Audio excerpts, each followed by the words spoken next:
اعوذ باللہ من الشیطان الرجیم بسم اللہ الرحمن الرحیم فمن يعمل من الصالحات وهو مؤمن فلا كفران لسعيه وإنا له كاتبون وحرام على قرية أهلكناها أنهم لا يرجعون حتى إذا فتحت يأجوج ومأجوج وهم من كل حدب ينسلون صدق اللہ العظیم۔ یہ سورۃ الانبیاء کی آیت نمبر 94، 95 اور 96، یہ 3 آیتیں آپ حضرات کے سامنے پڑھی گئی۔ پچھلی آیات میں جیسے بہت تفصیل سے انبیاء علیہم السلام کا تذکرہ ہوا اور مختلف پیغمبروں کا اور ان پر آنے والے حالات اور آزمائشوں کا ذکر ہوا، لیکن ہر پیغمبر نے آنے والی تکلیف میں اللہ پاک سے دعا مانگی، اور وہ دعائیں آپ حضرات کے سامنے آئی بھی۔ حضرت ایوب علیہ السلام کی دعا بھی آپ کے سامنے آئی، حضرت زکریا علیہ السلام کی دعا بھی آپ کے سامنے آئی، اور اس کے علاوہ پورے قرآن کریم میں اللہ پاک کے کئی جلیل القدر پیغمبروں کی دعائیں اللہ پاک نے ذکر فرمائی ہیں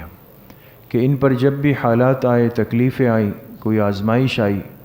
تو انہوں نے اللہ پاک کی طرف رجوع کیا اور اللہ سے دعا مانگی۔ اب آج کی جو آیات ہے اس میں اللہ پاک نے 2 باتیں ذکر فرمائی ہیں۔ ایک تو ایک اصول اور ضابطہ ذکر کیا ہے، اور وہ ضابطہ یہ ہے کہ اس دنیا میں جو بھی حالت ایمان میں کوئی نیکی کا کام کر لے گا تو اس کی نیکی ضائع نہیں ہو سکتی۔ کوئی یہ نہیں سوچ سکتا کہ میں نے وہ نیکی کی لیکن مجھے اس کا کوئی بدلہ اور ثمر نظر نہیں آ رہا۔ اللہ پاک نے اس کی تسلی دی، فرمایا ایسا نہیں ہو سکتا۔ اور دوسری بات اللہ پاک نے جو آج کی آیات میں ارشاد فرمائی ہے کہ حقیقی جو انسان کے اعمال کا بدلہ ہے، چاہے وہ اچھے اعمال ہے، چاہے وہ انسان کے برے اعمال ہے، لیکن اس کا جو حقیقی اور مکمل بدلہ ہے وہ اس دنیا میں نہیں ملے گا۔ وہ کہاں ملے گا؟ وہ آخرت میں ملے گا۔ اس کے لیے انسان کو آخرت کا انتظار کرنا پڑے گا۔ ان آیات کا ترجمہ ہے فَمَن يَعْمَلْ مِنَ الصَّالِحَاتِ وَهُوَ مُؤْمِنٌ، جو کوئی بھی نیکی کا کوئی عمل کر لے بشرطے کہ وہ مومن ہو، فلا کفران لسعیہ، تو اس کی کوشش کی ناقدری نہیں کی جاتی کہ اس کا وہ عمل ضائع ہو جائے۔ وَإِنَّا لَهُ كَاتِبُونَ، اور بے شک ہم اس کو لکھ لیتے ہیں۔ اللہ انسان کے نیک عمل کو ہم لکھ لیتے ہیں۔ وَحَرَامٌ عَلَى قَرْيَةٍ أَهْلَكْنَاهَا أَنَّهُمْ لَا يَرْجِعُونَ، اور ہم نے منع کر دیا ہے کسی بھی بستی کے لیے جسے ہم نے ہلاک کیا کہ اب وہ دنیا میں واپس لوٹ کر نہیں آ سکتے۔ حتی اذا فتحت یأجوج و مأجوج، یہاں تک کہ کھول دیا جائے یاجوج و ماجوج کو، وہم من کل حدب ینسلون، اور وہ ہر اونچی جگہ سے پھسلتے ہوئے اتریں گے۔ تو انسان دنیا میں جو بھی عمل کرتا ہے خیر کا، چونکہ اس دنیا کا ایک مزاج یہ بن رہا ہے کہ انسان کو ہر چیز کا صلہ نقد چاہیے، اور جیسے جیسے ہم آگے کی طرف جا رہے ہیں تو دنیا کا ماحول اور مادیت پرستی کے ماحول نے ہمیں گویا کہ ایک تجارتی ذہن دے دیا ہے، ایک ایسی ترتیب ذہن میں بیٹھ گئی ہے کہ ہر چیز کا بدلہ ہمیں جو ہے نقد چاہیے۔ جیسے انسان سمجھدار تاجر اس کو کہتا ہے کہ وہی کہتے ہیں جو نقد کا کام کرے، ادھار کا کام کرنے والا تو اپنے آپ کو پھنسا رہا ہے۔ تو یہ ذہن ہم پر اتنا غالب ہوا ہے کہ ہم اس تاجرانہ ذہن کو اپنی عبادت والی زندگی میں بھی لے آئے۔ اب ذہن یہ کہتا ہے کہ بھئی میں تو رات کو اٹھ کے تہجد بھی پڑھ رہا ہوں، اور کافی دیر پہلے سے آ کے مسجد میں وقت سے پہلے بیٹھ جاتا ہوں، روز کی میری تسبیحات بھی پوری ہوتی ہے، اور دن بھر کے جو مسنون نوافل ہے، اشراق ہے، چاش توابین ہے، وہ بھی میرے نہیں چھوٹتے ہیں، اور روزانہ سورہ واقعہ کی اور سورہ ملک اور سورہ یاسین شریف کی تلاوت بھی کرتا ہوں۔ تو یہ سارے معمولات تو میرے پورے ہو رہے ہیں۔ تو لہٰذا اب اس کے نتیجے میں میری زندگی کے جو معاملات ہیں، جو خوشیاں ہیں، جو برکتیں ہیں، وہ مجھے نظر کیوں نہیں آ رہی؟ یعنی یہ ہر انسان کی ایک سوچ ہے. ہر انسان اگر اپنے اوپر دل پر رکھ لے تو حقیقت یہ ہے کہ ہم اپنے نیک اعمال کے نتیجے میں اللہ پاک کی رحمتیں اور برکتیں دیکھنا چاہتے ہیں کہ بھئی وہ کیوں مجھے نظر نہیں آ رہی. تو اگر انسان کو یہ محسوس ہو کہ اتنے عرصے سے اعمال کی پابندی ہو رہی ہے لیکن مجھے وہ دوسرا بدعمل آدمی اپنے آپ سے آگے نکلتا ہوا نظر آ رہا ہے، اس نے تو میری طرح جماعت کی پابندی بھی نہیں کی، نماز کی پابندی بھی نہیں کی، وہ تو گناہ کے کام بھی کرتا ہے، وہ ترقی پہ ہے، میں تو پیچھے بیٹھا ہوا ہوں. تو ان آیات میں اللہ پاک نے تسلی دی کہ کوئی بھی مومن جس نے کلمہ پڑھا ہے اور اس نے اللہ کے لیے کوئی نیکی کا کام کیا تو وہ یہ مت سوچے کہ اس کی محنت کی ہم نے ناقدری کی، اس کو ضائع کر دیا. نہیں، ایسا نہیں. وَإِنَّا لَهُ كَاتِبُونَ، ہر انسان کا نیک عمل ہم لکھتے چلے جا رہے ہیں، وہ ہمارے پاس محفوظ ہے. جس کی نیکی کا بدلہ اس کو دنیا میں نہیں ملا، اس کو مطمئن ہونا چاہیے کہ اللہ پاک اس کو اپنی شان کے مطابق آخرت میں دینا چاہتے ہیں. اور ظاہر سی بات ہے کہ دنیا میں جتنا بھی مل جائے وہ محدود ہے، ایک وقت تک کے لیے ختم ہو جائے گا، لیکن آخرت کا جو بدلہ ہے وہ تو انسان اس کا تصور بھی نہیں کر سکتا. اس لیے حدیث پاک میں آتا ہے کہ قیامت کے دن وہ لوگ جنہوں نے دنیا میں اللہ پاک کے لیے تکلیفیں برداشت کی ہے، اللہ کے لیے مار کھائی ہے، اللہ کے لیے کٹے ہیں، اللہ کے لیے شہید ہوئے ہیں، یا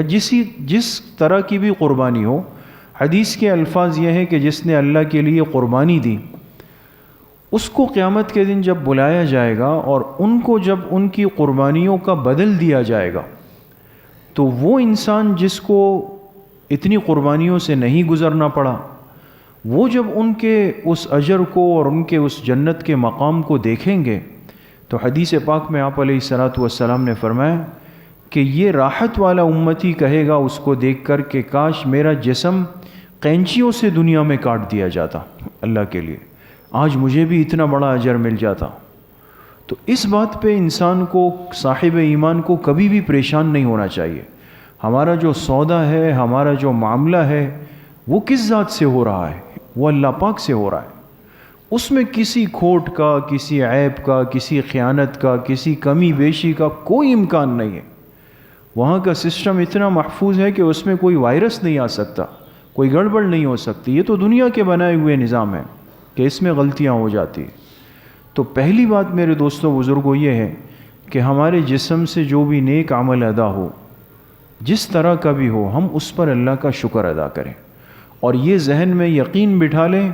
کہ میرا یہ نیک عمل فرشتوں نے لکھ لیا ہے،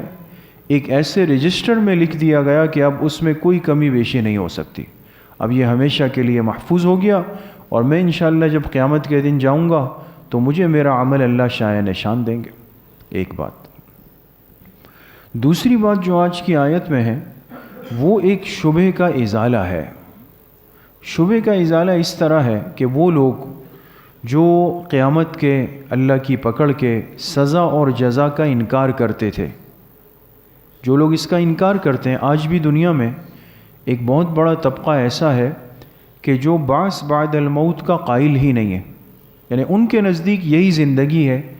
بس گزرتے گزرتے ایک دن ختم ہو گئی، جب اس کو قبر میں دفنا دیا یا جو بھی کیا اس کے ساتھ، وہ کہتے ہیں اس کے بعد آگے کچھ نہیں ہے، آگے پھر کچھ بھی نہیں ہے، یہ مٹی میں ختم ہو کر مٹی ہو گیا، بس ختم ہو گیا اور کچھ بھی نہیں ہے. اور ہمارا ایمان اور عقیدہ کیا ہے کہ یہ دنیا کی زندگی تو ایک عارضی جگہ ہے، اصل زندگی تو آگے آخرت کی شروع ہوگی اور وہ حقیقی اور ابدی اور دائمی زندگی کا ایک آغاز ہے. اب جو لوگ آخرت کی زندگی کا انکار کرتے تھے یا کرتے ہیں اور حشر نشر کا، عذاب سزا کا، جزا کا اس کو قبول نہیں کرتے، تو وہ یہ اعتراض کرتے تھے کہ آپ لوگ ہمیشہ یہ کہتے ہیں کہ ہر انسان کو اس کے عمل کا بدلہ ملے گا، برے عمل کی سزا ملے گی، تو ہم نے تو آج تک نہیں دیکھا کہ بھئی کسی نافرمان کافر فاسق فاجر کو قبر سے نکالا گیا ہو، اس کو سزا مل رہی ہو، ہمیں آواز آئی ہو یا اس طرح ہوا ہو. تو اللہ پاک نے اس کا جواب دیا کہ ہر عمل کی سزا بھی ہے، جزا بھی ہے، لیکن اس دنیا میں نہیں، اس جہاں میں نہیں۔ اس کے لیے ہم نے ایک جہاں مقرر کیا ہوا ہے جو عالم آخرت کہلاتا ہے۔ وہ معاملات وہاں کے ساتھ خاص ہے، اس سے پہلے دنیا میں اللہ پاک نہیں فرمائیں گے۔ ہاں، اس کی ایک نشانی ضرور ہے کہ جب آخرت قریب آنے لگے گی تو اللہ پاک کی طرف سے مختلف نشانیاں ہوگی، اور قرب قیامت کی نشانیاں جیسے حدیث میں آتا ہے، ایک صحابی فرماتے ہیں کہ ہم بیٹھ کر بات چیت کر رہے تھے تو آپ علیہ الصلاۃ والسلام باہر تشریف لائے، پوچھا کیا باتیں کر رہے ہو؟ تو ہم نے کہا کہ ہم یہ بات چیت کر رہے تھے کہ قیامت کب آئے گی۔ تو آپ نے فرمایا کہ قیامت تو اس وقت تک نہیں آ سکتی جب تک 10 نشانیاں دنیا نہ دیکھ لے، 10 علامات۔ وہ تفصیلی روایت ہے مشکات شریف، بخاری شریف میں۔ اس میں آپ علیہ السلام نے فرمایا کہ ان نشانیوں میں قریب ترین نشانی یہ ہے کہ خروج یاجوج و ماجوج ہوگا، یعنی ایک مخلوق ہے اللہ کی پیدا کی ہوئی جن کو یاجوج و ماجوج کہتے ہیں، اور سورہ کہف کے آخر میں جن کا تفصیلی تذکرہ ہے۔ تو آپ علیہ السلام نے فرمایا جب وہ لوگ اس دیوار کو جو ان کو روکنے کے لیے بنائی گئی، سد سکندری جس کو کہتے ہیں، اس دیوار کو توڑ کے دنیا کے نظام میں جب داخل ہوں گے اور پورے دنیا کے اندر ایک فساد پھیلا دیں گے، ہر چیز کو ختم کر دیں گے، قتل عام کریں گے، سمندروں کا پانی ختم کر جائیں گے، کھانے پینے کی چیزوں کو ختم کر کے مٹا دیں گے، سب چیزیں ختم ہو جائیں گے۔ تو آپ نے فرمایا جب یاجوج و ماجوج نکلیں گے تو یہ ایک نشانی ہے بہت بڑی کہ اب قیامت اب آئی کہ تب آئی، یعنی بالکل قریب ہے۔ اب اس میں اور قیامت میں کوئی بڑا فاصلہ باقی نہیں رہے گا۔ تو یہ قیامت کی علامات کہلاتی ہے، علامات قیامت، علامات کبریٰ، بڑی نشانیاں۔ اس میں ایک نشانی یاجوج و ماجوج جو ایک مخصوص مخلوق ہے اللہ پاک نے جن کو پیدا کیا ہے، اور ان کو ایک دیوار کے پیچھے بند کر دیا گیا۔ لیکن حدیث میں آتا ہے کہ قیامت سے پہلے یہ لوگ اس دیوار میں ایک سوراخ کریں گے اور اس کے ذریعے سے دنیا کے نظام میں آ جائیں گے، اور تعداد ان کی اتنی زیادہ ہے، اتنی زیادہ کہ ایک روایت میں آتا ہے کہ 1000 کا عدد ہو تو ایک انسان ہوتا ہے، 999 یاجوج و ماجوج ہوتے ہیں، یعنی جس کو ریشو کہتے ہیں نا، یعنی آپ اگر ایک ریشو نکالیں تو ہماری اور یاجوج و ماجوج کی تعداد میں یہ فرق ہے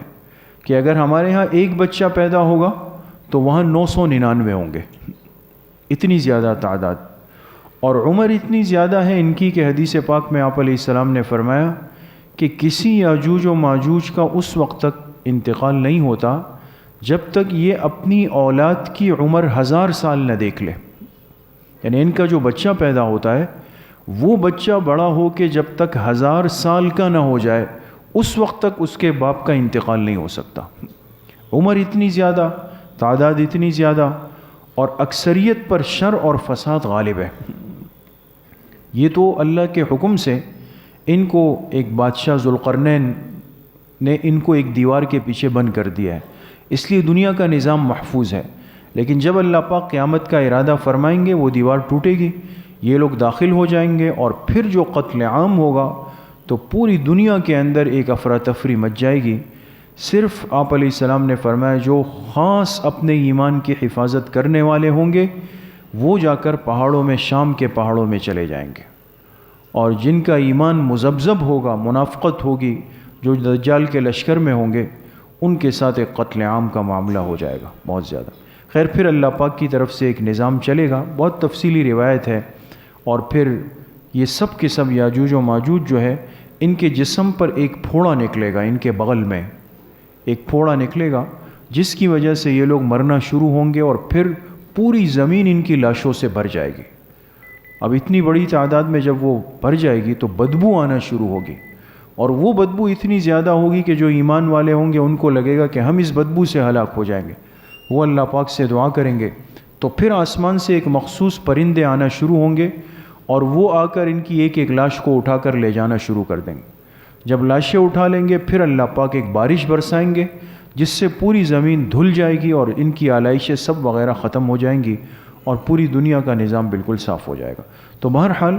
یہ ایک بڑی نشانی آپ علیہ الصلاۃ والسلام نے یاجوج و ماجوج کی بیان فرمائی ہے۔ تو مقصد میرے دوستوں بزرگوں یہ ہے کہ انسان کا کوئی بھی نیک عمل اس دنیا کا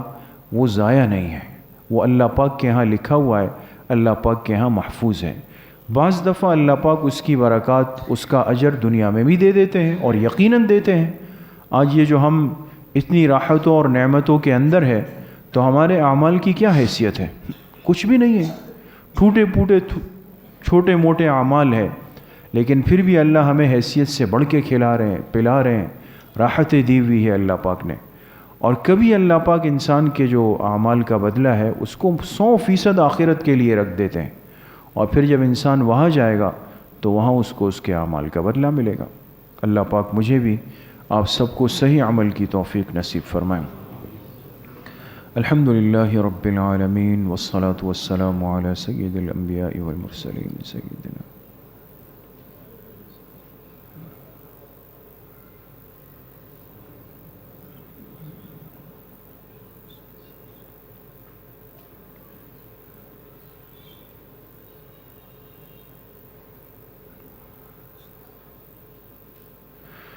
وصلی اللہ وسلم علی نبینا محمد وآلہ واصحابہ اجمعین برحمتک۔